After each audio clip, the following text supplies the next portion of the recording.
నమస్తే welcome to Zee News afternoon bulletin నేను మణిశ్రీ బులెటిన్ల ముందుగా హెడ్లైన్స్ చూద్దాం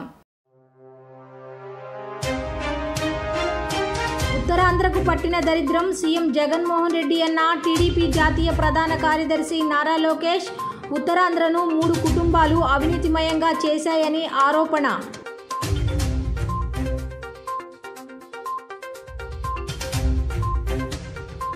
మధురానగర్ ఆర్యూబీని నెలాఖరులోగా ప్రజలకు అందుబాటులోకి తెస్తామన్న ఎమ్మెల్యేలు వెల్లంపల్లి శ్రీనివాస్ మల్లాది విష్ణు స్థానిక ప్రజల ట్రాఫిక్ సమస్యలకు శాశ్వత పరిష్కారం లభిస్తుందని స్పష్టం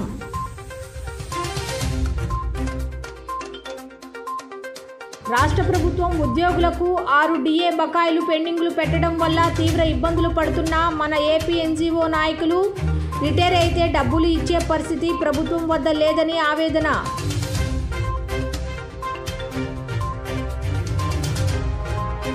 అతిసారంతో బాధపడుతున్న బాధితులను పరామర్శించిన జనసేన నేత నాదెండ్ల మనోహర్ బాధితుల పట్ల ప్రభుత్వం సరిగ్గా స్పందించలేదని ఆరోపణ ఉత్తరాంధ్రకు పట్టిన దరిద్రం సీఎం జగన్మోహన్ రెడ్డి అని తెలుగుదేశం జాతీయ ప్రధాన కార్యదర్శి యువనేత నారా లోకేష్ విమర్శించారు. ఉత్తరాంధ్రను 3 కుటుంబాలు అవినీతిమయంగా చేశారని, వాటిలో 1 మంత్రి బొత్స సత్యనారాయణ, 2 విజయసాయిరెడ్డి, 3 వైవి సుబ్బారెడ్డి కుటుంబాలని వ్యాఖ్యానించారు. ఏపీలో ఉన్న పరిశ్రమలు కూడా పోయే పరిస్థితికి తీసుకువచ్చారని లోకేష్ ధ్వజమెత్తారు. ఉత్తరాంధ్రకు పట్టిన దరిద్రం సీఎం జగన్మోహన్ రెడ్డి అని తెలుగుదేశం జాతీయ ప్రధాన కార్యదర్శి యువనేత నారా లోకేష్ అన్నారు. విశాఖ పెందుర్తి నియోజకవర్గం పురుషోత్తపురంలో శంఖారావం సభ నిర్వహించారు. ఈ సభల్లో నారా లోకేష్ ప్రసంగించారు. ఏపీకి రాజధాని పేరుతో జగన్ 3 ముక్కలాటలాడారని మండిపడ్డారు. విశాఖ రాజధాని అంటూ వేల కోట్ల భూములు కొట్టేశారని ఆరోపించారు. ఉత్తరాంధ్రను 3 కుటుంబాలు అవినీతిమయంగా చేశారని, వాటిలో 1 మంత్రి బొత్స సత్యనారాయణ, 2 విజయసాయిరెడ్డి, 3 వైవి సుబ్బారెడ్డి కుటుంబాలని చెప్పారు. వీళ్లంతా ఎక్కడ భూములు దొరికినా గనులు దొరికినా దోచేస్తారని మండిపడ్డారు. విశాఖ స్టీల్ ప్లాంట్ను టీడీపీ కాపాడుకుంటుందని చెప్పారు. విశాఖకు ఇచ్చిన ఏ హామీలను వైసీపీ ప్రభుత్వం అమలు చేయలేదని ధ్వజమెత్తారు. విశాఖలో ఉన్న భూములను సైతం కబ్జా చేస్తున్నారని చెప్పారు. షుగర్ ఫ్యాక్టరీలను తిరిగి తెరిపిస్తానన్నాడని, ఎంతవరకు ఈ పని కూడా జగన్ చేయలేదని చెప్పారు. యువతకు ఐటీ ఉద్యోగాలు ఇప్పిస్తానని హామీ ఇచ్చాడని, ఏపీలో ఉన్న పరిశ్రమలు కూడా పోయే పరిస్థితికి తీసుకొచ్చాడని ధ్వజమెత్తారు. రుషికొండలో 500 కోట్ల రూపాయలతో ఒక ప్యాలెస్ కట్టుకున్నారని చెప్పారు. వైసీపీ నేత వైవి సుబ్బారెడ్డి, ఆయన తనయుడు కలిసి బాక్సైట్ లాటరైట్ దోచేస్తున్నారని, అలాగే యూజీసీ సొమ్మును సైతం వాడేశారని నారా లోకేష్ తీవ్ర ఆగ్రహం వ్యక్తం చేశారు. పోరాటాల పౌరుషాల గడ్డ మన ఉత్తరాంధ్ర. జగన్ ఇన్నాళ్ళు ఉత్తరాంధ్ర ప్రజలతో ఒక ఆట ఆడాడు. 2 నెలలు ఓపిక పట్టండి, మనం అదే జగన్తో ఫుట్బాల్ ఆడే రోజులు తొందరలో రాబోతున్నాయి. సిటీ ఆఫ్ డెస్టినీగా విశాఖపట్నాన్ని తీర్చిదిద్దింది తెలుగుదేశం పార్టీ. ఆనాడు ఆంధ్రప్రదేశ్ కి ఆర్థిక రాజధానిగా ఉన్న ప్రాంతం విశాఖపట్నం. బాబు గారి హయాంలో Visakhapatnam job capital of India అవుతే, ఈ జగన్ ముఖ్యమంత్రి అయిన తర్వాత గంజాయి క్యాపిటల్ ఆఫ్ ఇండియాగా విశాఖపట్నాన్ని మార్చాడు. బాబు గారి హయాంలో మోస్ట్ హ్యాపెనింగ్ సిటీ విశాఖపట్నం అవుతే, జగన్ హయాంలో ఈ విశాఖపట్నం విషాదపట్నంగా మారిపోయింది.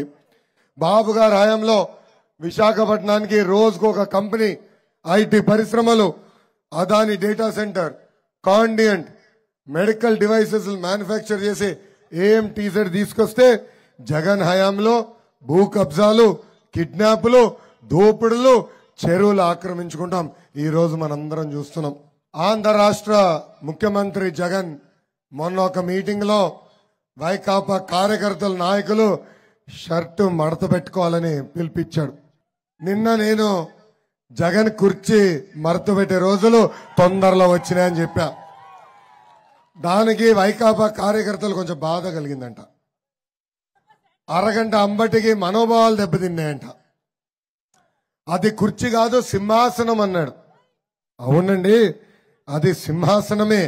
నేను చెప్పింది ఆ సింహాసనమైన కూర్చున్న సునకంని తరిమి కొట్టే రోజులు తొందరలో వచ్చినాయని చెప్పిన. గుంటూరు కార్పొరేషన్కు 1400 కోట్ల బడ్జెట్ ఉన్నా నగర ప్రజలకు తాగునీరు ఇవ్వలేని దుస్థితిలో పాలకవర్గం ఉండటం సిగ్గుచేటని జనసేన రాజకీయ వ్యవహారాల కమిటీ చైర్మన్ నాదెండ్ల మనోహర్ విమర్శించారు. అధికారులు అతిసారం కాదని చెబుతున్నారని, రోగులు మాత్రం ఆ లక్షణాలే తమకు ఉన్నాయని అంటున్నారని చెప్పారు. జీజీహెచ్లో వైద్యులు రోగులకు మంచి వైద్యం అందిస్తున్నారని, ప్రభుత్వం కూడా స్పందించి బాధితులకు నష్టపరిహారం చెల్లించాలని డిమాండ్ చేశారు. అతిసారంతో గుంటూరు ప్రభుత్వాసుపత్రిలో చికిత్స పొందుతున్న బాధితులను జనసేన రాజకీయ వ్యవహారాల committee chairman Nadendla Manohar party రాష్ట్ర ప్రధాన కార్యదర్శి బోనబోయిన శ్రీనివాస్ యాదవ్ నిన్న పరామర్శించారు. వైద్యులు, నర్సింగ్ సిబ్బందితో మాట్లాడి మెరుగైన వైద్య సేవలు అందించాలని కోరారు. అనంతరం మనోహర్ విలేకరులతో మాట్లాడుతూ అతిసారంతో సుమారు 200 మందికి పైగా జీజీహెచ్లో చికిత్స పొందగా కొందరు కోలుకుని ఇళ్లకు వెళ్లారని, మరికొందరు చికిత్స పొందుతున్నారని తెలిపారు. బాధితుల్లో 3 మృతి చెందడం బాధాకరమన్నారు. బాధితుల పట్ల ప్రభుత్వం సరిగా స్పందించలేదని అన్నారు. అతిసార ప్రభావిత ప్రాంతాల్లో ఇంటింటి సర్వే చేయాలన్నారు. జీజీహెచ్లోని రోగుల వివరాలను రహస్యంగా ఉంచడం, వార్డులు, పడకలు మార్చడం చూస్తుంటే కార్పొరేషన్ అధికారులు, పాలకవర్గం నిర్లక్ష్యం స్పష్టంగా కనిపిస్తోందని పేర్కొన్నారు. అధికారులు అతిసారం కాదని చెబుతున్నారని, రోగులు మాత్రం ఆ లక్షణాలే తమకున్నాయని అంటున్నారని చెప్పారు. జీజీహెచ్లో వైద్యులు రోగులకు మంచి వైద్యం అందిస్తున్నారని, ప్రభుత్వము స్పందించి బాధితులకు నష్టపరిహారం చెల్లించాలని డిమాండ్ చేశారు. రోగులకు జనసేన తరపు మందులు, మజ్జిగ, పాలు, ఇతర అత్యవసరాలను అందించాలని పిలుపునిచ్చారు. కార్యక్రమంలో జనసేన నాయకులు పాల్గొన్నారు. ప్రభుత్వ ఆసుపత్రుల్లో చాలామంది, ప్రైవేటు ఆసుపత్రుల్లో కూడా చాలామంది, అదేవిధంగా ఆ ప్రాంతాల్లో నివసిస్తున్న ఆర్ఎంపీలు కానీ, డాక్టర్ల దగ్గర కానీ పాపం ఓపిక లేక అక్కడే వీళ్ళు వైద్యం తీసుకోవడం అనేది చాలా స్పష్టంగా ఈరోజు అర్థమవుతోంది. సుమారు 200 పైన అడ్మిషన్స్ జరిగినాయని, ఈరోజు కూడా 15 మంది వరకు కొత్త కేసులు వచ్చినాయి, నమోదైనాయని చెప్పి సిబ్బందితోటి మేము చర్చిస్తున్నప్పుడు చాలా స్పష్టంగా అర్థమైంది. జనసేన పార్టీ నుంచి మేము ఈరోజు ఈ పర్యటనలో ఒక ప్రయత్నం ఏంటంటే, ప్రభుత్వం స్పందించాల్సిన రీతిలో స్పందించడం లేదు.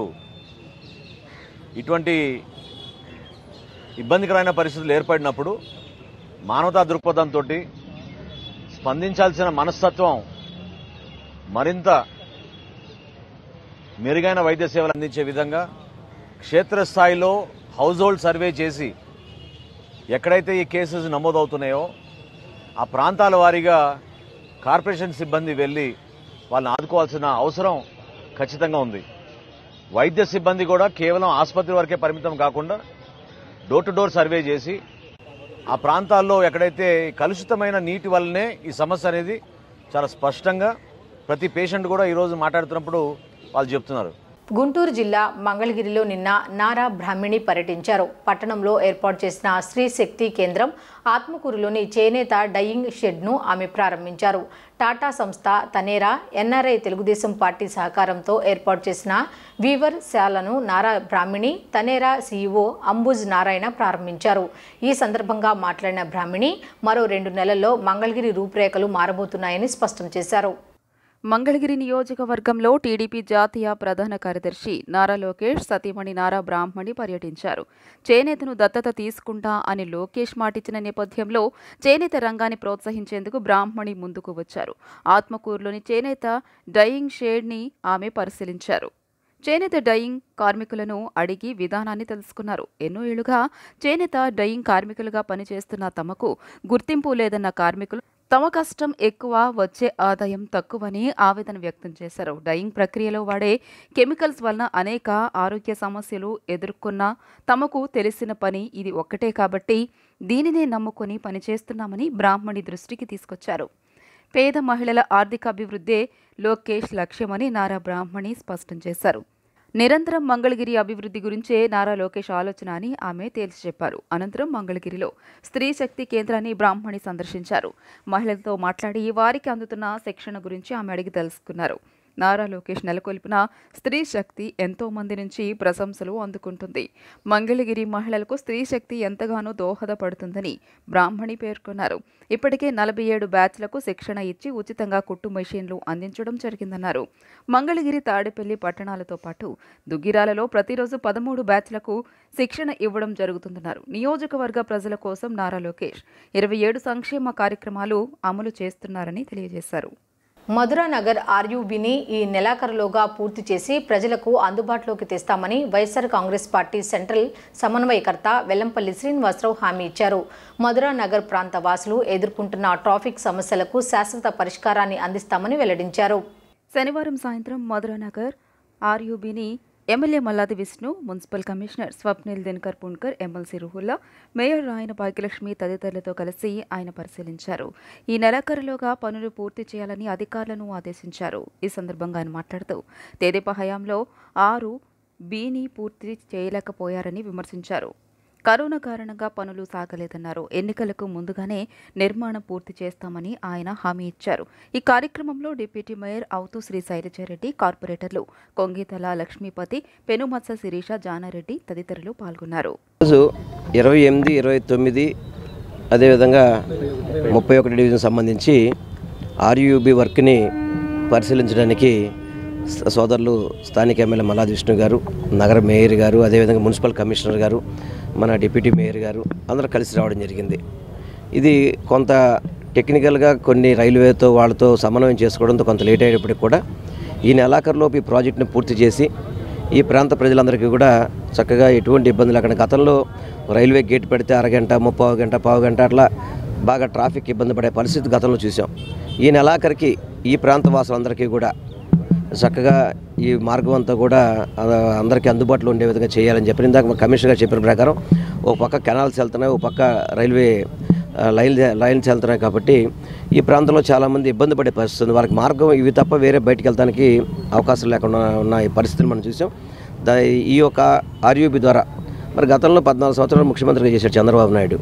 ఇక్కడ ఆర్యూబీ కడతామని ఎప్పుడు కూడా ఆలోచన చేయలేదు. వాళ్ళు చేయకుండా ఊరికే కబుర్లు చెప్తుండే. విజయవాడ నగరం మీద వాళ్ళ కపట ప్రేమ తప్ప ఎప్పుడు కూడా విజయవాడ నగరానికి మంచి చేసిన పరిస్థితి మాత్రం చంద్రబాబుకి హయాంలో ఎప్పుడు జరగలేదు. అందుకే నేను చెప్పేది, మేము జగన్మోహన్ రెడ్డి గారి నాయకత్వంలోనే వారి యొక్క పరిపాలనలోనే విజయవాడకి న్యాయం జరిగింది. అండ్ నగరం విఎంసీ కలిపి చేస్తున్నటువంటిది ఆర్యూబీ. ఈ కరోనా మూలంగా 2.5 years 3 years బాగా లేట్ అయింది. త్వరితగతిన దీన్ని ఈ నెలాఖరికి అంటే February 28 నాటికి రాకపోకలు సాగించాలి అని చెప్పనే ఉద్దేశం మీద ఈరోజు వెల్లంపల్లి గారు, అలాగే మేయర్ గారు, డిప్యూటీ మేయర్లు, కార్పొరేటర్లు, నగరపాలక సంస్థ కమిషనర్ గారు చిన్న చిన్న పనులు పెండింగ్ ఉన్నాయి. రాకపోకలకేమో 28 ఈ నెలాఖరికి ప్రారంభిస్తాము. టోటల్ మొత్తం అంతా కూడా March 31 నాటికి కంప్లీట్గా ఈ బ్రిడ్జి కంప్లీట్ అయిపోతుంది. ప్రజలందరికీ కూడా ఉపయోగంలో తీసుకొస్తాం. దీని మూలంగా ఎవరైనా సరే ఇక్కడ ఈ దగ్గర నుంచి కనకదుర్గ వారధికి డైరెక్ట్గా ఒకటే రోడ్డు అనమాట వెళ్ళిపోవచ్చు. ఇది అందుకనే దీన్ని సెలెక్ట్ చేసాం. 17 కోట్లు రాష్ట్ర ప్రభుత్వం 12 కోట్ల రూపాయలు ఇచ్చింది. ఇది కరోనా మూలంగానే ఆలస్యమైంది. వ్యక్తిగతంగా ఎటువంటి ఇది లేదు. అలాగే ఇందాక కమిషనర్ గారు చెప్పినట్టు రైల్వేను విఎంసీ కోఆర్డినేషన్తో చిన్న దీని ఏమైనప్పటికీ కూడా మా టెన్యూర్లో ఈ ప్రభుత్వం మళ్ళీ ఎన్నికలకు వెళ్ళే సమయంలోనే అంతా కూడా కంప్లీట్ చేయడం జరుగుతుంది. ఇది చాలా ఉపయోగకరం అన్నమాట.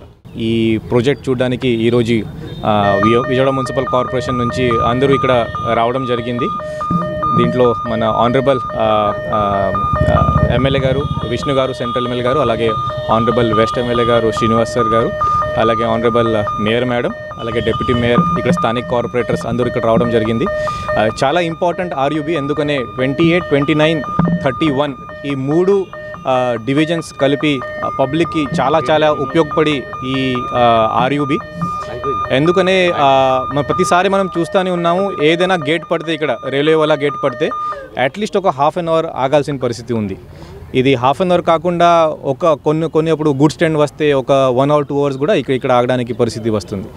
మనం ఈ సీఎం సార్ ఇచ్చిన ఫండ్ అంటే సీఎం సార్ గ్రాంట్ ఇచ్చిన ఫండ్లు ఇప్పటి వరకు కట్టడం జరిగింది. అంటే ఒక 17 crore టోటల్ ప్రాజెక్ట్ ఇది. దీంట్లో ఒక సంప్ అండ్ ఒక కనెక్టింగ్ బ్రిడ్జ్ ఒకటి ఉంది. అది ఎంత ఇంపార్టెంట్ లేదు, అది తీసేస్తే ఒక 9 crore ప్రాజెక్ట్ ఇది. 9 crore ఇప్పటి వరకు ఒక 7 crore ప్రాజెక్ట్ ఆల్రెడీ కంప్లీట్ అయిపోయింది. దీంట్లో ఇంకొకటి ఒక 2 లిఫ్ట్స్ ఉన్నాయి. అంటే మధ్యలో వాల్ ఇంకా రిటర్నింగ్ వాల్ లిఫ్ట్ చేయాలి, 2 లిఫ్ట్స్ ఉన్నాయి. మరి ముఖ్యంగా కనెక్టింగ్ రోడ్స్ అంటే సైడ్లో మన బీటీ రోడ్, అలాగే under the bridge under the railway line CC road ఉంది. అదే త్వరలోనే అంటే February 28 కల్లా అది కూడా కంప్లీట్ చేస్తాము. ఒక ఇన్స్పెక్షన్ మీద ఈరోజు మన సెంట్రల్ నియోజకవర్గ ఎమ్మెల్యే గారు మల్లాది విష్ణు గారు, అలాగే మన వెస్ట్ నియోజకవర్గ ఎమ్మెల్యే గారు మన వెల్లంపల్లి శ్రీనివాసరావు గారు, అలాగే మన కమిషనర్ గారు, అలాగే మన డిప్యూటీ మేయర్ గారు, 3 డివిజన్ల కార్పొరేటర్లు, 28, 29, 31 డివిజన్ కార్పొరేటర్లు, అలాగే అధికారులు, సిఈ గారు అందరూ ఈరోజు ఇది చూడటానికి రావటం జరిగింది. ఇన్స్పెక్షన్కి 9 crores వరకు ఈరోజు 7 crores వరకు కంప్లీట్ అయింది. ఇంకా 2 crores అన్నది బ్యాలెన్స్ ఉంది. ఆఫ్టర్ February 58 కల్లా దీన్ని కంప్లీట్ చేస్తామని చెప్పి కాంట్రాక్టర్ కూడా తెలియచేయడం జరుగుతుంది. ఇది ఎంతో ఆనందకరమైన విషయం. ఎందుకంటే ఇప్పుడు మేము వచ్చిన ఒక ½ an hourలోనే 2 సార్లు ఇక్కడ గేటు పడడం అన్నది జరిగింది. అలా గేటు పడినప్పుడల్లా ప్రజలు ఇంతసేపు ఆగాలంటే, ఒక ½ an hour సేపు ఆగాలంటే ఎన్నో ఇబ్బందుల మీద ఉంటారు. లేకపోతే హాస్పిటల్కి వెళ్ళే వాళ్ళు ఉంటారు, స్కూల్ పిల్లలకి వెళ్ళే ఉంటారు, లేకపోతే ఆఫీస్కి వెళ్ళే వాళ్ళు ఉంటారు. ఈ రకమైన ఇబ్బందిని శాశ్వతంగా పరిష్కరించే విధంగా ఈరోజు మనకి ఈ అండర్ గ్రౌండ్ నుంచి ఇలాగ ఒక వే అన్నది మనకి ఏర్పాటు చేయడం అన్నది, ఆర్వీఓ అన్నది మనకి ఏర్పాటు చేయడం అన్నది చాలా విజయవాడకి మంచి పరిణామంగా, ఇది సెంట్రల్ నియోజకవర్గం వాళ్ళకి, ఇక్కడ ఉన్న ఈ 3 డివిజన్ ప్రజలకి ఇది ఒక మంచి పరిణామంగా మనం తెలియచేయచ్చు. ఇలాంటి ఒక ఆర్యూబీని మనకి మన సెంట్రల్ నియోజకవర్గ ఎమ్మెల్యే గారు విష్ణు గారి ద్వారా ఈరోజు సీఎం గారికి వెళ్ళడం కానీ, సీఎం గారు త్వరితగతిలోనే ఇది పూర్తి చేయండి అని చెప్పి పూర్తిగా నిధులు మనకి శాంక్షన్ చేయించడం కానీ, కరోనా వచ్చినా కానీ ఎంత ఫాస్ట్గా మనం ఒక ఆర్యూబీని మనం ఎంత ఫాస్ట్గా రైల్వే వాళ్ళ దగ్గర నుంచి ఏదైనా ఒక పని చేయించుకోవాలంటే చాలా ఇబ్బందికరంగా ఉంది. ఈ మధ్యలో ఒక 2 సంవత్సరాల నుంచి రైల్వే వాళ్ళు చాలా యాక్టివ్గా ఉన్నారు. ఈ 3 డివిజన్లకు సంబంధించినటువంటి ఏదైతే మధురా నగర్ ఆర్యూబీ ఉందో మరి దాన్ని విజిట్ చేయడం జరుగుతుంది. అది కొన్ని కారణాల వల్ల లేట్ అయిన మాట వాస్తవమే, కానీ దాన్ని ఎలక్షన్ లోపే అందుబాటులో తీసుకురావాలనేటువంటి సంకల్పంతో ఈరోజు స్థానిక ఎమ్మెల్యే గారు మన మల్లాది విష్ణు గారు, అలాగే పశ్చిమ నియోజకవర్గ శాసనసభ్యులు వెల్లంపల్లి గారు, అలాగే మన మేయర్ గారు, అలాగే కమిషనర్ గారు, స్థానిక కార్పొరేటర్లందరూ కూడా విజిట్ చేయడం జరుగుతుంది. ఎందుకంటే మేము ఒకటే చెప్తా ఉన్నాం, ప్రజలకి కొన్ని ఇబ్బందులు ఉన్నటువంటి వాస్తవమే, కానీ మీకు ఏదైతే మాట ఇచ్చామో ఎన్నికల లోపే ఈ ఏదైతే ఆర్యూబీ ఓపెన్ చేసుకొని మమ్మల్ని ఓటు అడుగుతామని చెప్పేటువంటి సంకేతాలు గతంలో మేము ఇచ్చామో దానికి కట్టుబడి ఈరోజు ఈ నెలాఖరికి మార్చి 28 లేదా 1st తారీఖు లోపున ఇది ఓపెనింగ్ ఫిబ్రవరిలో ఓపెనింగ్ చేసుకోవడం అనేటువంటిది వాళ్ళ అధికారులందరితో కూడా మాట్లాడటం జరుగుతుంది. ఎందుకంటే మరి ఈ 3 డివిజన్లో రాకపోకలు ఇబ్బంది, అలాగే రైల్వే ట్రాక్ ఉంది, అలాగే ఇక్కడ ఒక కెనాల్ ఉంది. మరి ఇవన్నీ కూడా కొన్ని ఇబ్బందుల వల్ల ఇంత లేట్ అవుతా ఉంది. కానీ వైఎస్ఆర్ గవర్నమెంట్, జగనన్న ప్రభుత్వం ఏదైతే ఉందో దాది మాత్రం ప్రజలకి ఎక్కడైతే ఇబ్బందులు ఉన్నాయో అవన్నీ కూడా తీర్చి ముందుకెళ్లేటువంటి కార్యక్రమం. ఎందుకంటే 17 కోట్ల రూపాయలు అంటున్నారు, ఆల్రెడీ 9 కోట్ల రూపాయల వర్క్ జరిగింది. ఇంకా తొందరలోనే చెప్పాను కదా, ఈ నెలాఖరికి ఇదంతా కూడా ఓపెన్ చేసి ప్రజలకు అందుబాటులో తీసుకొస్తామని కూడా తెలియజేస్తాం. రాష్ట్రంలో చిరు వ్యాపారులు, వీధి వ్యాపారులపై ఆశల పేరుతో ప్రతి నెల 5,000 రూపాయల చొప్పున వసూలు చేశారని సిపిఎం రాష్ట్ర కార్యవర్గ సభ్యులు సిహెచ్ బాబురావు ఆగ్రహం వ్యక్తం చేశారు. రాష్ట్రంలో రిటైల్, ఆన్లైన్లో వస్తున్న వ్యాపారాల కారణంగా చిన్న వ్యాపారస్తులు రోడ్డుపాలు అవుతున్నారని ఆవేదన వ్యక్తం చేశారు. నగరంలోని ఎంబీకే భవనంలో ఏర్పాటు చేసిన విలేకరుల సమావేశంలో సిపిఎం నాయకులు మాట్లాడుతూ నగరంలో చిరు, వీధి వ్యాపారులపై వివిధ పన్నుల రూపంలో ప్రభుత్వం 50 కోట్ల రూపాయల భారం అవుతుందని ఆరోపించారు. వైసీపీ ప్రభుత్వం సంక్షేమ పథకాల పేరుతో చిరు వ్యాపారులకు, వీధి వ్యాపారులకు రుణాలు ఇస్తున్నామని నమ్మించి మోసం చేస్తూ ఉంది. కేంద్రంలో ఉన్నటువంటి నరేంద్ర మోడీ ప్రభుత్వం స్వానిధి అనే కార్యక్రమంతో ₹1,00,000 వరకు రుణాలు ఇస్తామని వారు చెప్తున్నారు. జగనన్న తోడు అనే పథకం కింద వైసీపీ ప్రభుత్వం మేము రుణాలు ఇస్తున్నామని వాళ్ళు చెప్తున్నారు. కానీ ఈ 5 ఏళ్ల కాలంలో అటు కేంద్రము, ఇటు రాష్ట్రము, అటు మోడీ గారు, ఇటు జగన్మోహన్ రెడ్డి గారు ఇద్దరూ కలిపి చిరు వ్యాపారుల్ని, వీధి వ్యాపారుల్ని నాశనం చేశారు. ఇప్పటికే బడా కంపెనీలు, కార్పొరేట్ కంపెనీలు చిల్లర వర్తకం రిటైల్ మార్కెట్లోకి దిగిపోయినాయి. ఆన్లైన్ వ్యాపారాలు వచ్చేసినాయి. దీంతో చిన్న వ్యాపారాలన్నీ దెబ్బతిన్నాయి. అటు నోట్ల రద్దు, ఇటు జిఎస్టీ, మధ్యలో కరోనా, వీటితో సర్వనాశనం అయిపోయారు. ఆఖరుతో సుమారుగా 12,000 ఆ ప్రాంతాల్లో సుమారుగా వీధుల్లో వ్యాపారాలు చేసుకునేటువంటి వాళ్ళు, వివిధ కూడళ్లలో వ్యాపారాలు చేసుకునేటువంటి వాళ్ళు ఉంటారు. ఈ చిన్న వ్యాపారస్తులు, చిరు వ్యాపారస్తుల మీద వివిధ దశల్లో, వివిధ రూపాల్లో దందా సాగుతూ ఉంటుంది. ఈ దందాకి పాపం రోడ్ల మీద బతుకుతున్నాం కదా అని చెప్పనని ఎంత తలకాయ ఉంచి తలలు వంచి బతుకుతున్నప్పటికీ కూడా వాళ్ళని ఇంకా మెడలు వంచేటువంటి దానికి ప్రయత్నాలు చేస్తూ ఉన్నాయి తప్ప పాలక వర్గాలు వాళ్ళకి కనీసమైనటువంటి మౌలిక సదుపాయాలు కల్పించేటువంటి దాంట్లో కూడా సిద్ధపట్టాల. అటు కార్పొరేషను లేదు, అటు ప్రభుత్వం లేదు. పైపెచ్చు వీళ్ళ మీద అటు కార్పొరేషన్ వాళ్ళ దందా, ఇటు పోలీసుల దందా రకరకాలైనటువంటి పద్ధతుల్లో సాగుతూ ఉంటుంది. అందుకని వీళ్ళకి సంక్షేమ బోర్డు అనేది కూడా అవసరం. ఇవాళ దేశవ్యాప్తంగానే సుప్రీంకోర్టు జడ్జిమెంట్లు ఉన్నాయి. పెద్ద రంగం ఇవాళ స్వయం ఉపాధి రంగంగా ఉన్నది. సెల్ఫ్ ఎంప్లాయ్మెంట్ కింద బ్రతుకుతూ ఉన్నటువంటి వాళ్ళు ఇందుట్లో ఢిల్లీ నుండి గల్లీ దాకా అనేక రకాల్లో, అనేక రూపాల్లో చేస్తూ ఉన్నటువంటి వ్యాపారస్తుల మీద, వ్యాపారాలు చేసి జీవనోపాధి కోసం బతుకుతూ ఉన్నటువంటి వీళ్ళ మీద ఈ రకమైనటువంటి దాడుల్ని సిపిఎంగా తీవ్రంగా ఖండిస్తూ ఉన్నాం. రాష్ట్రంలో ప్రభుత్వ పాఠశాలల్లో ప్రతిభ గల విద్యార్థులను వెలికితీసేందుకు వారిలో ఉన్న ప్రతిభను ప్రోత్సహించాలనే లక్ష్యంతో టీమ్ ఎడ్యుకేషనల్ ఎస్ఎఫ్ఎని స్వచ్ఛంద సంస్థ ద్వారా గత కొన్ని సంవత్సరాల నుండి విద్యార్థులను ప్రోత్సహించడం ఎంతో అభినందనీయమని రాష్ట్ర విద్యాశాఖ కమిషనర్ సురేష్ కుమార్ అభిప్రాయపడ్డారు. ప్రతిభ గల విద్యార్థులను ప్రోత్సహిస్తూ వారికి నగదు బహుమతులు అందించడం ఎంతో ఆనందంగా ఉందని చెప్పారు. నగరంలోని ఎంబీకే భవన్లో టీమ్ ఎడ్యుకేషనల్ ఏపీఫానీ ఎన్జీఓ సంస్థ ఆధ్వర్యంలో రాష్ట్ర స్థాయి ప్రభుత్వ పాఠశాలలో ప్రతిభ కనబరిచిన 7వ, 10వ తరగతి విద్యార్థులకు నగదు బహుమతి ప్రోత్సాహకాలు కార్యక్రమాన్ని నిర్వహించారు. గత ఏడాది ప్రభుత్వ పాఠశాలలో ప్రతిభ కనబరిచిన విద్యార్థులకు రాష్ట్ర విద్యాశాఖ కమిషనర్ సురేష్ కుమార్ విద్యార్థులకు నగదు పంపిణీ చేశారు. ఈ సందర్భంగా కమిషనర్ సురేష్ కుమార్ మాట్లాడుతూ ప్రభుత్వ పాఠశాలలో చదువుతున్న విద్యార్థులకు మంచి భవిష్యత్తు కల్పించాలని, ఐఐటి, ఎన్ఐటీలో మంచి ర్యాంకులు పొందాలనే తపనతో టీమ్ ఎడ్యుకేషన్ ఎన్జీఓ సంస్థ కృషి చేయడం మంచి శుభపరిణామమని తెలియజేశారు. ప్రభుత్వ పాఠశాలలో చదువుతున్న విద్యార్థులు మంచి భవిష్యత్తు ఉండాలని పలు ఎన్జీఓ సంస్థలు చేస్తున్న కృషి అభినందనీయమని తెలియజేశారు. ప్రభుత్వ పాఠశాలలో చదువుతున్న విద్యార్థులు సమాజంలో మంచి పౌరులుగా తీర్చిదిద్దాలని పలు స్వచ్ఛంద సంస్థలు ఎంతగానో కృషి చేస్తున్నాయని పేర్కొన్నారు. ఈ కార్యక్రమంలో టీమ్ ఎడ్యుకేషన్ ఎన్జీఓ ప్రతినిధులు పాల్గొన్నారు. మెరిట్ టెస్ట్ విజేతలకి ఇక్కడ విజయవాడలో ప్రైజెస్ ఇవ్వడం జరిగింది. గత కొన్ని సంవత్సరాల నుంచి మనకు ఆంధ్ర రాష్ట్రంలో ప్రభుత్వ పాఠశాలలో 7 మరియు 10వ తరగతిలో చదువుకున్న పిల్లల కోసం సైన్స్ అండ్ టెక్నాలజీ అంశాల మీద ఫోకస్ చేస్తూ ఈ ఆన్లైన్ టెస్ట్ కండక్ట్ చేయడం జరుగుతుంది.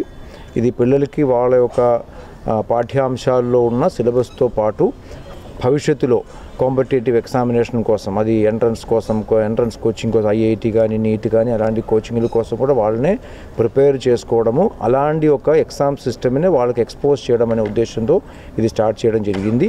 ఎడ్యుకేషన్ ఎపిఫనీ అనే ఒక ఎన్జిఓ చాలామంది చదువుకున్న యువకులు వాళ్ళు మన ప్రభుత్వ పాఠశాలలో చదువుకున్న పిల్లలకి ఈ రకమైన ఎక్స్పోజర్ ఇవ్వాలనే ఉద్దేశంతో ముందుకు వచ్చి ఈ కార్యక్రమం చేస్తున్నారు.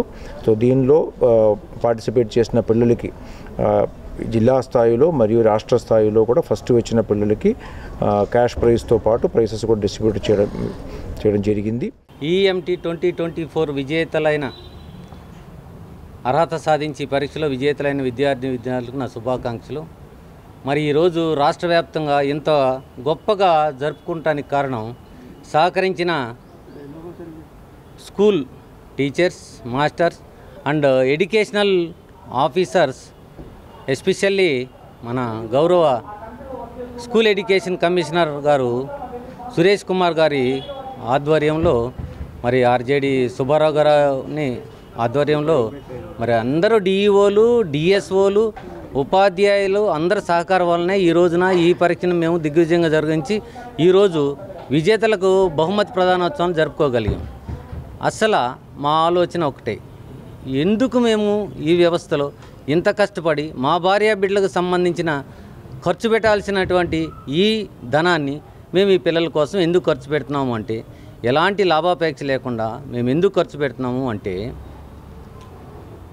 పేదరికం, ఆర్థిక ఇబ్బందులు ప్రతిభకు అడ్డం కాకూడదు అనే ఒక సదుద్దేశంతో ఎక్కడెక్కడో పనిచేస్తున్నటువంటి మేము భావసారూప్యత కలిగిన ఆలోచన విధానం నచ్చి మేమందరం ఒక కుటుంబంగా ఏర్పడి ఎడ్యుకేషనల్ ఇఫ్ఎనీ అనే ఒక సంస్థలో అన్నదమ్ముల్లాగా మెలుగుతూ ఈ వ్యవస్థ ద్వారా, ఈ సంస్థ ద్వారా మా అందరి కృషి కొంతమంది పిల్లలకైనా గవర్నమెంట్ స్కూల్లో చదువుతున్న విద్యార్థులకు మేలు జరిగితే వాళ్ళ భావి భారత పౌరులుగా మంచి జీవితాన్ని వాళ్ళ వ్యవస్థలో వాళ్ళ కుటుంబం రాష్ట్ర ప్రభుత్వ ఉద్యోగులకు 6 డిఏ బకాయిలు పెండింగ్లో ఉంచడం వల్ల ఉద్యోగులు తీవ్ర ఇబ్బందులకు గురవుతున్నారని ఏపీ ఎన్జీఓ నాయకులు ఆవేదన వ్యక్తం చేశారు.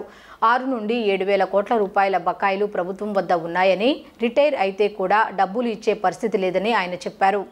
రాష్ట్ర ప్రభుత్వం ప్రభుత్వ ఉద్యోగుల పట్ల వ్యవహరిస్తున్న విధానాలను నిరసిస్తూ నగరంలోని ధర్నా చౌక్లో ఏపీ ఎన్జీఓ సంఘం ఆధ్వర్యంలో నిరసన వ్యక్తం చేశారు. ఉద్యోగ, ఉపాధ్యాయ, పెన్షనర్లు నిరసనలో పాల్గొని ప్రభుత్వానికి వ్యతిరేకంగా నినాదాలు చేశారు. ఈ సందర్భంగా ఉమ్మడి కృష్ణా జిల్లా ఏపీ ఎన్జీఓ అధ్యక్షులు మాట్లాడుతూ ఏపీజేఏసీ పిలుపు మేరకు అన్ని కార్యాలయాల్లో, అన్ని పాఠశాలల్లో నల్ల బ్యాడ్జ్లతో నిరసన తెలియజేస్తున్నామని తెలియజేశారు. రేపు, ఎల్లుండు తాలూకా కేంద్రాల్లో మధ్యాహ్న భోజన సమయంలో నిరసన తెలియజేసి అన్ని ప్రభుత్వ కార్యాలయాల నుండి అందరూ నల్ల బ్యాడ్జీలు ధరించి ప్రభుత్వానికి వ్యతిరేకంగా నిరసన తెలుపుతారని పేర్కొన్నారు. తమ న్యాయమైన సమస్యల పరిష్కారం కోసం ఈ నెల 27న చలో విజయవాడకు అందరూ సిద్ధంగా ఉన్నారని తెలిపారు. ఇది నచ్చిన కార్యక్రమాలు పలు ఉద్యోగ సంఘాల జేఏసీ నాయకులు పాల్గొన్నారు. ఏపీ జేఏసీ, రాష్ట్ర జేఏసీ ఇచ్చిన పిలుపు మేరకు 4వ రోజున ఈరోజు ధర్నా కార్యక్రమంగా ఇక్కడ ధర్నా చౌక్లో చేస్తున్నాం శాంతియుతంగా. మరి ఇవాళ మరి ప్రభుత్వం వందల కొలది, వేల కొలది పోలీసులను ఇక్కడ దింపి మరి ఉద్యోగస్తుల, ఉపాధ్యాయుల్ని రానియకుండా వాళ్ళకి భయాందోళనలో గురి చేస్తున్నారు. ఇది డెమోక్రటిక్ ప్రజాస్వామ్య పద్ధతి కాదని కూడా ప్రభుత్వానికి తెలియజేస్తున్నాం. మేము మాకు రావాల్సిన బకాయిల్ని, మాకు రావాల్సిన మేము దాచుకున్న డబ్బుల్ని మేము అడుగుతున్నాం. మాకు రావాల్సినవి అడుగుతున్నాం తప్ప మేము వేరే మేము అడగట్లేదు. మాకు రావాల్సిన 6 డిఏలు పెండింగ్ ఉన్నాయి. మరి ఎప్పుడు కూడా ఏదో 1-2 పెండింగ్లు ఉంటే తర్వాత ఇచ్చేస్తుంటారు, జీపీఎఫ్లు వేస్తుంటారు. మరి అదేం కాకుండా ఇవాళ 6 డిఏలు దాదాపు ఒక్కొక్కడికి 3 లక్షల రూపాయలు, 4 లక్షల రూపాయలు రావాల్సిన పరిస్థితి ఉంది. అదేవిధంగా పిఆర్సీ ఏరియర్స్ రావాల్సి ఉంది. మరి అదేవిధంగా ఇవాళ 1/7/2023న పిఆర్సీ కమిషను వేశారు. బకాయి ఇది ఉంది. మరి దానికి కూడా కమిషనర్ని వేసి కూడా ఆ కమిషనర్ ఇప్పుడు కూడా ఒక ఆఫీస్ లేదు, ఒక టేబుల్ లేదు, ఒక బెంచ్ లేదు, వారికి స్టాఫ్ లేదు. మరి ఇటువంటి ప్రభుత్వం మరి ఎటు తీసుకెళ్తుంది ఈ రాష్ట్రాన్ని, ఈ ప్రభుత్వాన్ని, ప్రభుత్వం మనుగడని ఎటు తీసుకెళ్తుంది అనేది కూడా ప్రశ్నార్థకంగా మిగిలిపోయింది. ఓట్ ఫర్ ఓపీఎస్ చలో విజయవాడ అని చెప్పేసి ఒక కార్యక్రమం ఇవ్వడం జరిగింది. అయితే అది మేము శాంతియుతంగా ధర్నా చౌక్లో చేసుకోవడానికి మేము అనుమతులు అడిగి ఉన్నాము. దానికి అనుమతుల గురించి ఈరోజు మేము సిపి గారిని కలిసి దాని మీద ఫైనల్ నిర్ణయం తీసుకుంటాము. మరి ఏదైతే మాకు ప్రభుత్వము మమ్మల్ని మాట ఇచ్చి మభ్యపెట్టి మోసం చేసిందో దాన్ని మేము వ్యతిరేకిస్తూ ఉన్నాము. సిపిఎస్ విధానంలో రద్దు చేసి పాత పెన్షన్ విధానం తీసుకురావాల్సినటువంటి ప్రభుత్వము హామీ ఇచ్చినటువంటి జగన్మోహన్ రెడ్డి గారు ఈ రోజున తూచి అది కాదు జీపీఎస్ విధానాన్ని తీసుకొస్తానని అంటున్నారు. మేము అడుగుతూ ఉన్నాం. ఆర్టికల్ 309 ప్రకారం పక్క రాష్ట్రాలైనటువంటి రాజస్థాను, ఛత్తీస్గఢ్, జార్ఖండ్, హిమాచల్ ప్రదేశ్, పంజాబ్ లాంటి రాష్ట్రాల్లో సిపిఎస్ విధానాన్ని రద్దు చేసి పాత పెన్షన్ విధానాన్ని అమలు చేస్తూ ఉన్నారు. రీసెంట్గా కర్ణాటక, తెలంగాణ రాష్ట్రాల్లో ఈ విధానాన్ని ఓపీఎస్ విధానాన్ని పునరుద్ధరించడానికి తగిన చర్యలు తీసుకుంటున్నారు. ఇటువంటి నేపథ్యంలో హామీ ఇచ్చి అధికారంలోకి వచ్చినటువంటి ఆంధ్రప్రదేశ్ రాష్ట్రంలో మాత్రం తూచి మేము ఓపీఎస్ కాదు జీపీఎస్ ఇస్తాము అని చెప్పి గ్యారంటీ పెన్షన్ స్కీమ్ అసలు దాంట్లో లేనిదే గ్యారంటీ. రానున్న ఎన్నికల్లో మరోసారి ప్రజలను మోసం చేయడానికి అనేక మంది పగటి వేషగాళ్లు వస్తున్నారని, వారిని తరిమి కొట్టాలని AP minorities finance corporation chairman, YSR Congress party పశ్చిమ నియోజకవర్గ సమన్వయకర్త షేక్ ఆసిఫ్ అన్నారు. చంద్రబాబు నాయుడు 2014 ఎన్నికల్లో 600 హామీలిచ్చి అధికారాన్ని చేపట్టి ప్రజలను నిలువునా మోసం చేశారన్నారు. గడప గడపకు మన ఆసిఫ్ కార్యక్రమంలో భాగంగా 37వ డివిజన్ కార్పొరేటర్ మండేపూడి చటర్జీ ఆధ్వర్యంలో పాత బస్తీలోని 37వ డివిజన్ కందులవారి వీధి తదితర వాణిజ్య ప్రాంతాల్లో ఆసిఫ్ ఇతర నాయకులు శనివారం సాయంత్రం పర్యటించారు. ఈ సందర్భంగా ప్రభుత్వం అందిస్తున్న సంక్షేమ కార్యక్రమాలను ప్రజలకు వివరిస్తూ సమస్యలను అడిగి తెలుసుకున్నారు. అనంతరం ఆసిఫ్ మీడియాతో మాట్లాడుతూ చంద్రబాబు నాయుడు 2014 ఎన్నికల్లో 600 హామీలిచ్చి అధికారాన్ని చేపట్టి ప్రజలను నిలువునా మోసం చేశారన్నారు. జగన్మోహన్ రెడ్డిని మరోసారి సీఎంని చేసుకుంటామని చెబుతున్నారన్నారు. AP Jain corporation chairman Manoj Kothari, AP industrial development corporation chairman Bandi Punyasheela, జిల్లా గ్రంథాలయ చైర్మన్ జమల పూర్ణమ్మ, కార్పొరేటర్లు చైతన్యరెడ్డి, నరేంద్ర, శరత్, బూదాల శ్రీనివాసరావు, జిలాని, రాఘవ, సురేష్, గ్రంథి రమేష్ పాల్గొన్నారు. ప్రతి గడపకి వెళ్ళి ఏదైతే సమస్యలు ఉన్నాయో ఆ సమస్యలు తెలుసుకుంటున్నాం. ఇక్కడ షాపింగ్ ఏరియా కాబట్టి ఆ షాపుల్లో పనిచేసే వాళ్ళు, ఆ షాపుల్లో ఉండే ఓనర్లందరికీ వెళ్ళి రిక్వెస్ట్ చేయడం జరిగింది. వాళ్ళే చెప్తున్నారు స్వయంగా, మా దగ్గర ఉండే స్టాఫ్ కానీ ప్రతి ఒక్కళ్ళు కూడా ఈ యొక్క జగన్మోహన్ రెడ్డి గారి ప్రభుత్వంలో ఎంతోమంది లబ్ధి పొందారు. అందరికీ సంక్షేమ పథకాలు వచ్చినాయి. అమ్మఒడి కానీ, చేయూత కానీ, ఆసరా కానీ అనేక సంక్షేమ పథకాలు ఏదైతే హామీలు ఇచ్చారో ఆ హామీలు 98% హామీలు పూర్తి చేసిన ఏకైక ముఖ్యమంత్రి ఎవరు ఉన్నారంటే జగన్మోహన్ రెడ్డి గారు. మరి ఈరోజు సంక్షేమం, అభివృద్ధి రెండు కళ్ళగా భావించి అనేక చోట ఏదైతే సంక్షేమ పథకాలు ఉన్నాయో ఆ సంక్షేమ పథకాలు వాలంటరీ వ్యవస్థ ద్వారా ప్రతి ఒక్కరికి ఇంటికి చేకూర్చే విధంగా జగన్మోహన్ రెడ్డి గారు పనిచేస్తున్నారు. అలాగే అభివృద్ధి అనేక డివిజన్కి కోట్లాది రూపాయలు కేటాయించి సీసీ రోడ్లు కానీ, అండర్గ్రౌండ్ డ్రైనేజీలు కానీ, అలాగే సైడ్ కల్వర్ట్స్ కానీ, అన్ని ఎలక్ట్రికల్ పోల్స్ కానీ, ఇక్కడ అంతా ఎంత రద్దీ ఏరియా ఇది. ఈ రద్దీ ఏరియాలో ఎలక్ట్రికల్ పోల్స్ వేసి సైడ్ లైన్స్ మొత్తం చేపించి ఇక్కడ మండేపూడి చటర్జీ గారి ఆధ్వర్యంలో ఎంతో అభివృద్ధి చేయడం జరిగింది. నేడు సాంకేతిక పరిజ్ఞానం, స్మార్ట్ ఫోన్ల మితిమీరిన వినియోగం ముక్కుపచ్చలారని చిన్నారుల బాల్యాన్ని ఛిద్రం చేస్తున్నాయని, లైంగిక నేరాల నుండి పిల్లల సంరక్షణకు ప్రతి ఒక్కరూ బాధ్యతతో వ్యవహరించాలని ఆంధ్రప్రదేశ్ రాష్ట్ర న్యాయ సేవాధికార సంస్థ సభ్య కార్యదర్శి మజ్జి బబిత అన్నారు. కొందరు మానవ మృగాలు తమ వికృత చేష్టలతో పిల్లల జీవించే హక్కును హరించి వారికి ముప్పు వాటిల్లేలా చేస్తే ఫోక్స్ చట్టం వారిని కఠినంగా శిక్షిస్తుందని తెలిపారు. ఆంధ్రప్రదేశ్ రాష్ట్ర న్యాయ సేవాధికార సంస్థ మరియు child rights advocacy foundation CRAF ఆధ్వర్యంలో నగరంలోని ఓ హోటల్లో 2 రోజుల పాటు జరగనున్న రాష్ట్ర స్థాయి కన్సల్టేషన్ కార్యక్రమాన్ని ఆమె ప్రారంభించారు. ఈ కార్యక్రమంలో ఏపీ బాలల హక్కుల commission chairman Kesali Apparao, intelligence SP Ramamohan, AP SLSA administrative officer H Amara Rangeswararao, child rights advocacy foundation director doctor P Francis Thambi, ACP doctor Sravanthi Roy, child welfare committee chairperson G Pramilarani, POCSO public prosecutor Nagireddy తదితరులు పాల్గొన్నారు. ఈ సందర్భంగా మజ్జి బబిత మాట్లాడుతూ ఫోక్సో చట్టం క్రింద బాధితులకు కేంద్రీకృత విధానాలను అమలు చేయడంలో ఎదురయ్యే సవాళ్లు, వాటికి సంబంధించిన పరిష్కారాలను వివరించారు. చిన్నారులపై జరుగుతున్న అకృత్యాలను అడ్డుకోవడం కోసమే ఫోక్సో చట్టాన్ని రూపొందించారన్నారు. ఫోక్సో చట్టానికి సంబంధించి సదరు బాధితులకు నష్టపరిహారాన్ని కూడా అందిస్తున్నామని తెలిపారు. ఏది ఏమైనా లైంగిక నేరాల నుండి పిల్లల సంరక్షణకు ప్రతి ఒక్కరూ బాధ్యతతో వ్యవహరించాలని ఆమె స్పష్టం చేశారు. చిన్నపిల్లలపై లైంగిక వేధింపుల కేసులో న్యాయశాఖ, పోలీస్ శాఖ, చైల్డ్ వెల్ఫేర్ తదితర శాఖల సమన్వయం చాలా ముఖ్యమన్నారు. ఫోక్సో చట్టం ద్వారా పిల్లలపై జరిగే సైబర్ నేరాలపై ఏ విధంగా పోరాడాలి, ఎటువంటి జాగ్రత్తలు తీసుకోవాలి అనే అంశాలను వివరించారు. ఈ కార్యక్రమంలో జిల్లా న్యాయ సేవాధికార సంస్థల కార్యదర్శులు, పిల్లల సంక్షేమ కమిటీ సభ్యులు, దిశ పోలీస్ అధికారులు, ఫోక్సో పబ్లిక్ ప్రాసిక్యూటర్స్, వివిధ జిల్లాల లీగల్ ఎయిడ్ డిఫెన్స్ కౌన్సిల్ మరియు వన్ స్టాప్ సెంటర్ అధికారులు తదితర సిబ్బంది పాల్గొన్నారు. ఈ programme state level consultation on victims support under POCSO act. ఈ ప్రోగ్రామ్ చేయడానికి ముఖ్య కారణం మా హానరబుల్ ఎగ్జిక్యూటివ్ చైర్మన్ గారు పర్మిషన్ ఇవ్వడంతో ఇది ఇనిషియేట్ చేయడం జరిగిందండి. ఈ ప్రోగ్రామ్కి సార్ బిజీగా ఉండడంతో రాలేకపోయారు, కానీ ముఖ్యంగా ఎలా చేయాలి ఏంటి అనే దానికి ఆయన ఇచ్చిన డైరెక్షన్స్ మేరకే ఇది చేయడం జరుగుతుందండి. సో అందుకనే 13 జిల్లాల నుంచి DLSA సెక్రటరీస్ని, వారు సీనియర్ సివిల్ జడ్జ్ క్యాడర్ అండి, 10 జిల్లాల నుంచి వాళ్ళని ఇన్వాల్వ్ చేయడం జరిగిందండి. సో అందరికీ తెలిసినట్టే ఇప్పుడు పాక్సో ఆఫెన్సెస్ చాలా ఎక్కువగా ఉన్నాయి, చిన్నపిల్లల మీద అయ్యే ఆఫెన్సెస్. రీసెంట్గా ఒక ఇంటర్మీడియట్ బాలిక కూడా she has delivered in the school itself and left the child అని క్రైమ్ రిజిస్టర్ అవ్వడం జరిగింది. దానికి కూడా ఏం చేయాలనే దానికి జిల్లాలకు పంపించడం జరిగింది. ఎంక్వైరీ చేసి ఫైండ్ అవుట్ చేసి అసలు ఎందుకు రీజన్ ఏంటి అని. ఎప్పుడూ మనం డిస్కస్ చేసినట్టే అవేర్నెస్ చాలా ఇంపార్టెంట్ అండి. ఎక్కువ అవేర్నెస్ సైమిల్టేనియస్గా అన్ని stake holders departments with state legal services authority DLSA చేస్తున్నప్పటికి కూడా ఇదే విధంగా బిహేవియర్ కానీ యాటిట్యూడ్ కానీ మార్పు లేకుండా ఉంది. ఎక్కడ ప్రాబ్లం ఉంది, ఎందుకు జరుగుతుందని ఈరోజు మనం డిస్కస్ చేయవలసిన అవసరం ఉంది. అలాగే బాధిత బాలిక కానీ ఎక్కడైనా విక్టిమ్ కాంపెన్సేషన్ డీల్ అవుతుంది, ఎందుకు డీల్ అవుతుంది, అసలు రీజన్స్ ఏంటి, అక్కడ ఎందుకు గ్యాప్స్ వస్తున్నాయి, ఎవరి వాళ్ళ ప్రాబ్లం ఉంది కూడా ఈరోజు డిస్కస్ చేయడానికి ఇక్కడ పెట్టడం జరిగింది. అంతేకాకుండా ఇక్కడ కోఆర్డినేషన్ అయితే పోలీస్ డిపార్ట్మెంట్కి అలాగే చైల్డ్ వెల్ఫేర్కి లీగల్ డిపార్ట్మెంట్కి వీటికి కొద్ది గ్యాప్స్ అయితే ఉన్నాయి. ఎందుకంటే ఒక ఇష్యూ వచ్చిన వెంటనే ఆ కంపల్సరీగా CWCకి తెలియజేయవలసిన అవసరం. ఎందుకంటే కొంతమందికి కేరు ప్రొటెక్షన్ కావాల్సిన అవసరం ఉంటుంది.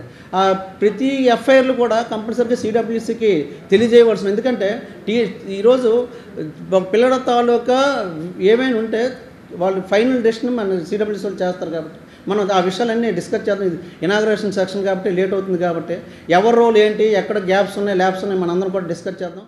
బహుజనులకు రాజ్యాధికారం కావాలంటే మతతత్వ పార్టీలను ఓడించాలని బహుజన పార్టీల జేఏసీ కన్వీనర్ జైభీం నాగేశ్వరరావు అన్నారు. బహుజనులకు రాజ్యాంగాన్ని రక్షించుకోవాల్సిన అవసరం ఏర్పడిందన్నారు.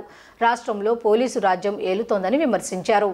బహుజన రాజకీయ పార్టీల ఐక్య వేదిక ఆధ్వర్యంలో తుమ్మలపల్లి కళాక్షేత్రం నుంచి డాక్టర్ బిఆర్ అంబేద్కర్ స్మృతివనం వరకు March to statue of social justice కార్యక్రమాన్ని నిర్వహించారు. ఈ సందర్భంగా జైభీం నాగేశ్వరరావు మాట్లాడుతూ బహుజనులు రాజ్యాంగాన్ని రక్షించుకోవాల్సిన అవసరం ఏర్పడిందన్నారు.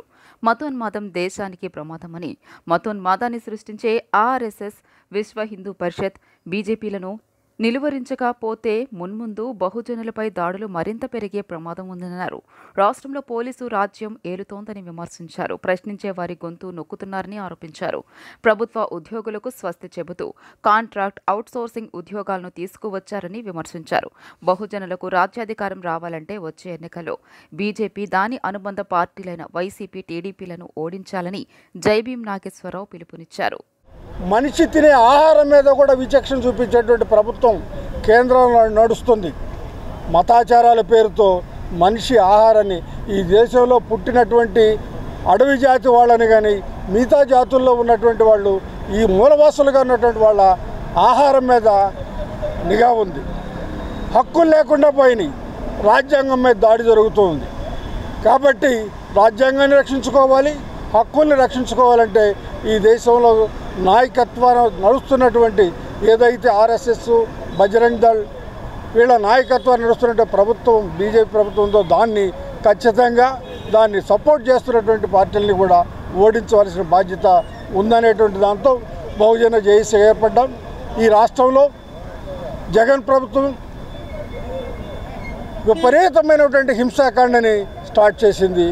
ఆ హింసాకాండ ఎంత దూరం ఉందంటే అడిగేదానికి ఎవరు అడిగినా కానీ వాళ్ళ మీద దాడి చేయాలని, పోలీసు పరిపాలనతో ముందు నడపాలని, రాష్ట్రాన్ని నడపాలని, SC/ST పథకాలను తీసేయాలని, ఈ విధంగా బడ్జెట్ అనేది లేకుండా, డెవలప్మెంట్ లేకుండా ఈ రాష్ట్రాన్ని నాశనం చేశాడు.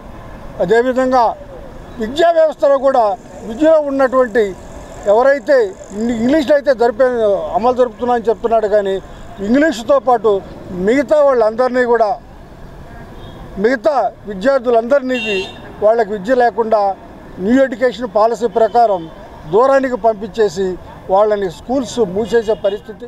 బహుజనులంతా కూడా ఒక త్రాటి మీద, ఒక మాట మీద, ఒక వేదికగా ఏర్పాటు చేసుకొని తుమ్మలపల్లి క్షేత్రయ్య కళాక్షేత్రం నుండి మరి అంబేద్కర్ గారి స్టాచ్యూ నుంచి బీసెంట్ రోడ్డు మీదుగా బందర్ రోడ్లో ఉన్నటువంటి స్వరాజ్య మైదానంలో ఉన్న ఈ అంబేద్కర్ గారి స్టాచ్యూ వరకు ప్రదర్శనగా వచ్చి వివిధ పార్టీలు, అభ్యుదయ భావాలు కలిగినటువంటి పార్టీలు, భావ సారూప్యం కలిగినటువంటి పార్టీలు అన్నీ కూడా ఒక వేదిక మీద రావడం అనేది జరిగింది. ఈనాడు రాష్ట్రంలోనూ కానీ కేంద్రంలో కానీ అవలంబిస్తున్న విధానం ప్రజల సమస్యలు పట్టించుకోకుండా రోజుకి ప్రతిపక్షం కానీ పాలకపక్షాలు కానీ అబద్ధాలను వండి వారుస్తున్నారే తప్ప ప్రజల సమస్యలు పట్టించుకోలేని పరిస్థితి కనబడతా ఉంది. ఈ రోజున విద్యలో కానీ వైద్యంలో కానీ మరి అనేక సమస్యలు ఉన్నాయి. తినడానికి తిండి, కట్టుకోవడానికి బట్ట, ఉండడానికి ఇల్లు లేని పరిస్థితుల్లో ఇవాళ ప్రజలు అల్లాడిపోతూ ఉన్నారు. నాగవంశీల కోసం కార్పొరేషన్ ఏర్పాటు చేశామని గొప్పలు చెప్పుకునే వైసీపీ ప్రభుత్వం నాగవంశీల అభ్యున్నతి కోసం ఏం చేశారో చెప్పాలని నాగవంశ సాధికార సమితి రాష్ట్ర కన్వీనర్ ఎరిబోతు రమణారావు డిమాండ్ చేశారు. బీసీ-డి నుండి బీసీ-ఏకి నాగవంశీసులను మార్చాలన్నారు. బీసీ కార్పొరేషన్లో ఏర్పాటు చేసిన ప్రభుత్వం కార్పొరేషన్ల అభ్యున్నతి కోసం ఏమాత్రం నిధులు ఖర్చు చేశారు, శ్వేతపత్రం విడుదల చేయాలన్నారు. 25న ధర్నా చౌక్లో పెద్ద ఎత్తున బీసీ నాయకుల నేతృత్వంలో మహాధర్నా చేపట్టనున్నట్లు తెలిపారు. ఈ ధర్నాలో నాగవంశీసుల బీసీ నాయకులు పెద్ద ఎత్తున పాల్గొని జయప్రదం చేయాలని కోరారు. 29/10/2020 సంవత్సరం ఏర్పాటు చేశారు. దాంట్లో భాగంగా నాగవంశ కార్పొరేషన్కి బొడ్డు అప్పలకొండ అని చెప్పేసి ఆవిడ చైర్మన్ కూడా వేయడం జరిగింది.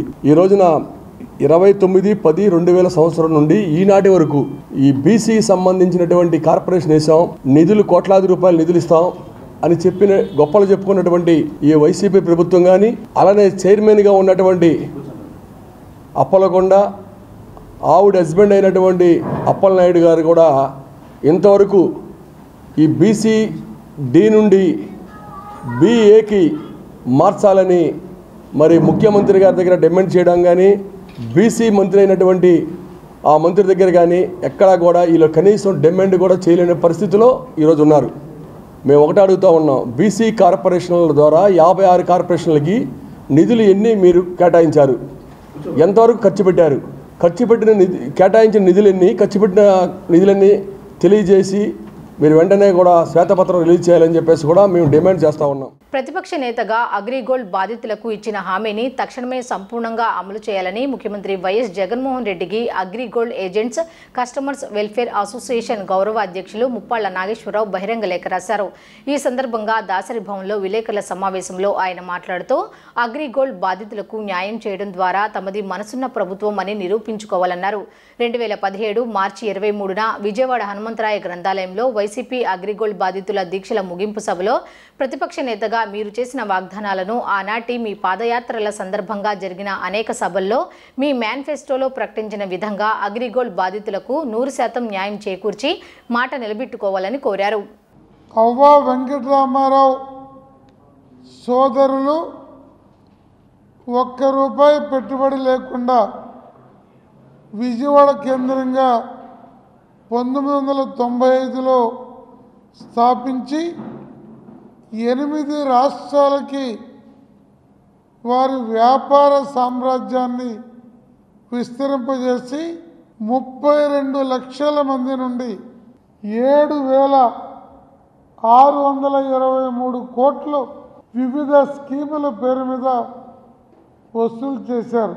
అన్ని నియమ నిబంధనల్ని, చట్టాలని ఉల్లంఘించి వేటిని లెక్క చేయకుండా చేసుకుంటూ వచ్చారు. కొన్ని సంవత్సరాల పాటు కట్టిన డిపాజిట్లు మెచ్యూరిటీ కాగానే వారికి ఇవ్వడం ద్వారా నమ్మకం కల్పించారు. రాష్ట్ర ప్రభుత్వం ప్రవేశపెట్టిన విలేజ్ క్లినికల్లో ఆయుర్వేద వైద్యులకు ఉద్యోగ అవకాశాలు కల్పించాలని నేషనల్ మెడికల్ అసోసియేషన్ రాష్ట్ర అధ్యక్షులు డాక్టర్ పివిఎస్ విజయ్ భాస్కర్ కోరారు. ఆయుర్వేద ఆసుపత్రులను ఆరోగ్యశ్రీ జాబితాలో చేర్చాలన్న ఉద్దేశంతో ఆయుష్ డిపార్ట్మెంట్ రీఎంబర్స్మెంట్కు సంబంధించి ప్రభుత్వం వద్ద పెండింగ్లో ఉన్న ఫైల్పై ప్రత్యేక దృష్టి సారించాలని కోరారు. శనివారం ఆయన ప్రెస్ క్లబ్లో విలేకరులతో మాట్లాడారు. తెలంగాణ రాష్ట్రంలోని విలేజ్ క్లినిక్లో ఆయుర్వేద గ్రాడ్యుయేట్లు సేవలు అందిస్తున్నారని, రాష్ట్రంలోనూ అవకాశం కల్పిస్తే ప్రజలకు నాణ్యమైన సేవలు అందిస్తామని చెప్పారు. ఆయుర్వేద ఆసుపత్రులను ఆరోగ్యశ్రీ జాబితాలో చేర్చాలన్న ఉద్దేశంతో ఆయుష్ డిపార్ట్మెంట్ రీఎంబర్స్మెంట్కు సంబంధించి ప్రభుత్వం వద్ద పెండింగ్లో ఉన్న ఫైల్పై ప్రత్యేక దృష్టి సారించాలని కోరారు. ప్రస్తుత ఆంధ్ర బోర్డు ఆయుర్వేద స్థానంలో Andhra Pradesh state medical council for Indian system of medicine ఏర్పాటుకు సీఎం జగన్ అనుమతి ఇవ్వడం హర్షణీయమన్నారు. ఈ సమావేశంలో అసోసియేషన్ రాష్ట్ర ప్రధాన కార్యదర్శి డాక్టర్ వేముల భానుప్రకాష్, కోశాధికారి బి వెంకటరమణ, జిల్లా అధ్యక్షుడు చిన్నరాజు తదితరులు పాల్గొన్నారు. ఆయుర్వేద గ్రాడ్యుయేట్స్ ఎవరైతే ఉన్నారో వాళ్ళ రిజిస్ట్రేషన్కి సంబంధించి ఇప్పటి వరకు మేము రిజిస్ట్రేషన్ ఆంధ్ర బోర్డ్ ఆఫ్ ఆయుర్వేదలో ఇప్పటి వరకు రిజిస్ట్రేషన్ జరుగుతూ ఉంది. అయితే ఇప్పుడు ప్రస్తుతం national commission for Indian system of medicine మరి 2020 యాక్ట్ ప్రకారం సపరేట్గా national council of Indian system of medicine అనేది స్టార్ట్ చేయడం జరిగింది. ఈ రిజిస్ట్రేషన్ ప్రక్రియ కోసం సెంట్రల్ గవర్నమెంట్ సూచనల మేరకు రాష్ట్ర ప్రభుత్వం ఈ కౌన్సిల్ని రిజిస్ట్రేషన్ కోసం ఏర్పాటు చేయడానికి ముందుకు వచ్చి ఈ ఫైల్ని మరి కమిషనర్ ఆఫీస్ నుంచి మనకి ముఖ్యమంత్రి గారి ఆమోదం పొంది ఇప్పుడు సెక్రటేరియట్కి వెళ్ళి అక్కడి నుంచి ప్రాసెస్లో ఉంది. మరి తర్వాత నుంచి ఈ ఆంధ్ర బోర్డ్ ఆఫ్ ఆయుర్వేదలో కాకుండా ఆయుర్వేదిక్ గ్రాడ్యుయేట్స్ అందరూ ఈ national council of Indian system of మెడిసిన్లోనే రిజిస్ట్రేషన్ ప్రాసెస్ మరి చట్టబద్ధంగా జరుగుతుంది. దీనికి సహకరించిన రాష్ట్ర ప్రభుత్వానికి అలాగే సీఎం వైఎస్ జగన్మోహన్ రెడ్డి గారికి నేషనల్ మెడికల్ అసోసియేషన్ ఆంధ్రప్రదేశ్ తరఫున హృదయపూర్వక కృతజ్ఞతలు తెలియజేస్తున్నాము. రిజిస్ట్రేషన్ ప్రాసెస్ అనేది ఇక్కడి నుంచి సక్రమంగా ఒక ఆథరైజ్డ్ కమిటీతో జరుగుతున్నందుకు సంతోషంగా ఉంది. అలాగే ఒక డేటా కూడా స్టేట్ వైడ్గా ఉన్న డేటా కూడా కరెక్ట్గా మనకు ఉండడం జరుగుతూ ఉంది. రెండోది క్లినికల్ ఎస్టాబ్లిష్మెంట్ యాక్టు. ఇది మాకు హాస్పిటల్ రిజిస్ట్రేషన్ చేసుకోవడానికి ఆథరైజేషన్ ఉండే యాక్ట్ ఇది. ఇప్పుడు వరకు మాకు హాస్పిటల్ రిజిస్ట్రేషన్స్ లేదు. ఆయుర్వేదిక్ హాస్పిటల్స్కి ప్రత్యేకంగా అలోపతి వాళ్ళకి డిఎంఎండ్హెచ్ ఆఫీస్లో ఎలా రిజిస్ట్రేషన్ జరుగుతుందో అలాగే మాకు కూడా ఒక రిజిస్ట్రేషన్ ప్రాసెస్ అనేది కావాలనే ఉద్దేశంతో ఈ క్లినికల్ ఎస్టాబ్లిష్మెంట్ యాక్ట్ని సెంట్రల్ గవర్నమెంట్ సూచనల మేరకు రాష్ట్ర ప్రభుత్వాలు ఫామ్ చేసుకోవాల్సిందిగా విన్నవించడం జరిగింది. ముఖ్యమంత్రి గారు మన రాష్ట్రంలో ప్రతిష్టాత్మకంగా చేపట్టిన విలేజ్ క్లినిక్స్లో మిడ్ లెవెల్ హెల్త్ ప్రొవైడర్స్గా ఆయుర్వేద గ్రాడ్యుయేట్స్కి అవకాశం కల్పించాలని మేము కోరుతున్నాం. అసోసియేషన్ తరఫున మేము కోరుతున్నాం. ఎందుకంటే ఇది నేషనల్ హెల్త్ మిషన్ గైడ్లైన్స్ ప్రకారంగా వాళ్ళు ఇచ్చిన నోటిఫికేషన్లో కూడా ఆయుర్వేదిక్ గ్రాడ్యుయేట్స్కి అవకాశం ఇవ్వాలని చెప్పి పొందుపరుచున్నారు నామ్స్. పక్క రాష్ట్రాల్లో కూడా ఆయుర్వేదిక్ గ్రాడ్యుయేట్స్కి ఈ యొక్క విలేజ్ క్లినిక్స్లో మిడ్ లెవెల్ హెల్త్ ప్రొవైడర్స్గా వాళ్ళు తీసుకోవటం, అక్కడ దీనివల్ల నిరుద్యోగ సమస్య చాలా వరకు ఆయుర్వేదిక్ డాక్టర్స్ లేకుండా ఉంది. మన స్టేట్లో కూడా ప్రస్తుతము ఒక 4,000 మంది ఆయుర్వేదిక్ గ్రాడ్యుయేట్స్ నిరుద్యోగులుగా ఉన్నారు. ఇటువంటి అవకాశం విలేజ్ క్లినిక్స్లో మాకు కల్పిస్తే తప్పకుండా ఇది మాకందరికీ కూడా మంచి చేసినట్టు సిస్టమ్కి. అలాగే తద్వారా ఆర్టికల్ 47ను నాణ్యమైన వైద్యం ప్రజలకు అందించాలని చెప్తూ ఉంది. రాష్ట్రంలో క్రికెట్ అభివృద్ధికి ఎంతో కృషి చేశామని ఆంధ్ర క్రికెట్ అసోసియేషన్ కార్యదర్శి గోపీనాథ్ తెలిపారు. రాష్ట్ర వ్యాప్తంగా వివిధ ప్రాంతాల్లో క్రీడా స్టేడియాలు నిర్మించామని చెప్పారు. కరోనా సమయంలో తమ కార్యక్రమాలు తగ్గాయని వివరించారు. 20,000 మందితో పెద్ద క్రీడా కార్యక్రమం వేసవి సెలవుల్లో చేపడతామని తెలిపారు. భవిష్యత్తులో రాష్ట్రం నుంచి మరింత మంది క్రీడాకారులను దేశానికి అందిస్తామన్నారు. అనేక మంది క్రీడాకారులకు వసతి కల్పించి ఆర్థికంగా అండగా ఉన్నామని ఆయన వివరించారు. ఆర్వి చంద్రమౌళి ప్రసాద్ గారు ఉన్నారు, అలానే సిఇఓ ఎంవి శివారెడ్డి గారు, తర్వాత apex council women representative Geeta Reddy గారు, చాలా ఆమె కూడా రంజీ ప్లేయర్, చాలా యాజ్ ఎ క్రికెటర్. తర్వాత మా యొక్క అపెక్స్ మెంబర్ పురుషోత్తం గారు, అలానే నెల్లూరు జిల్లా సీనియర్ ఫుల్ మెంబర్ అయిన శ్రీనివాసరెడ్డి గారు, తర్వాత general manager cricket MS Kumar గారు, దాదాపు ఒక 30 రంజీస్ ఆడిన ఎంఎస్ కుమార్ గారు, చాలా ఇంతకుముందు ఎప్పటి నుంచో క్రికెట్ ఫెడరేషన్ సెలెక్టర్గా జట్టు మేనేజర్గా చేసిన ఎంఎస్ కుమార్ గారు అందరం ఉన్నాం. ఈ ప్రాసెస్లో కొన్ని విషయాలను నేను మీ దృష్టికి తీసుకురాదలుచుకుంటున్నాను. మెయిన్గా ఇంతవరకు మేము చేసిన యాక్టివిటీసు, చేయబోయే యాక్టివిటీసు, ఇవి అన్ని విషయాలను మీ దృష్టికి తీసుకొచ్చే క్రమంలో మీకు ఇస్తున్న దాంట్లో మోరార్లెస్ మేము ఏదైతే ఈ 4 years శరత్ చంద్రారెడ్డి గారి ప్రెసిడెంట్గా ఉంటూ ఈ ప్రజెంట్ ఉన్న అపెక్స్ కౌన్సిల్ ఏదైతే జరుగుతున్న క్రమంలో ఒక 6 ఇంటర్నేషనల్ మ్యాచెస్ చేయడం జరిగింది. ఆ 6 ఇంటర్నేషనల్ మ్యాచెస్ యొక్క ఒక 2 T20లు, 2 వన్డేలు, 2 టెస్ట్ మ్యాచ్లు చేయడం జరిగింది. అలానే బిస్సే మ్యాచెస్ ఏదైతే ఫస్ట్ క్లాస్ మ్యాచెస్ రెగ్యులర్గా మీరు ఇండియాలో ఎక్కడ చూసినా కానీ మన ఆంధ్రాకి ఎక్కువ ఇంపార్టెన్స్ ఉంటుంది. I don't know how many people know, but he's the only player who has played 2 under-19 World Cups. And at the age of 16 or 17, he played his first World Cup. And then at the age of 18, he played a second World Cup for India. And by the age of 18 or 19, he had already played India A. And at the age of 18-19, he was in the SRH IPL team only. So this is what has happened earlier. What I'm talking about is those kind of records మనకి అంత తెలియదు చాలా మందికి. So these are all things. ఇప్పుడు ఈ Duleep trophy, ఇప్పుడు మీరు Duleep trophy తీసుకుంటే those are the selections for the India and India. And in 22-23 season, Dilip Trophy, a 15-member squad, there were 3 boys from Andhra. Like Hanuma Vihari was the captain of the team, C.H. Stephen unnadu, ide Ricky Bui unnadu. Alage last year, 23-24 season lo kuda, we had in the 15-member squad, we had 4 members from Andhra, including Hanuma Vihari as captain, Ricky Bui, K.S. Bharat and Sashikant, K.V. Sashikant. Of course, K.S. went off to play India ankundi. So we can take them to one level. We can help them to go till that level anamata, like say Dilip Trophy avani, India avani and all. But from Dilip Trophy onwards, it's a national selectors team. వార్తలు ముగించే ముందు headlines మరొకసారి చూద్దాం. ఉత్తరాంధ్రకు పట్టిన దరిద్రం CM Jaganmohan Reddy అన్న TDP జాతీయ ప్రధాన కార్యదర్శి నారా లోకేష్. ఉత్తరాంధ్రను 3 కుటుంబాలు అవినీతిమయంగా చేశాయని ఆరోపణ.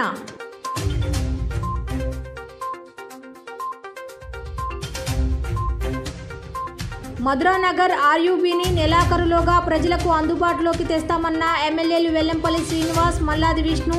స్థానిక ప్రజల ట్రాఫిక్ సమస్యలకు శాశ్వత పరిష్కారం లభిస్తుందని స్పష్టం.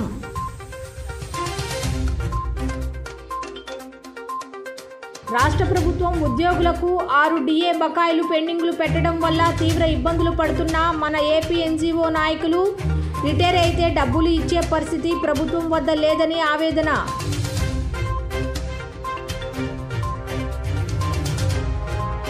అతిసారంతో బాధపడుతున్న బాధితులను పరామర్శించిన జనసేన నేత నాదెండ్ల మనోహర్.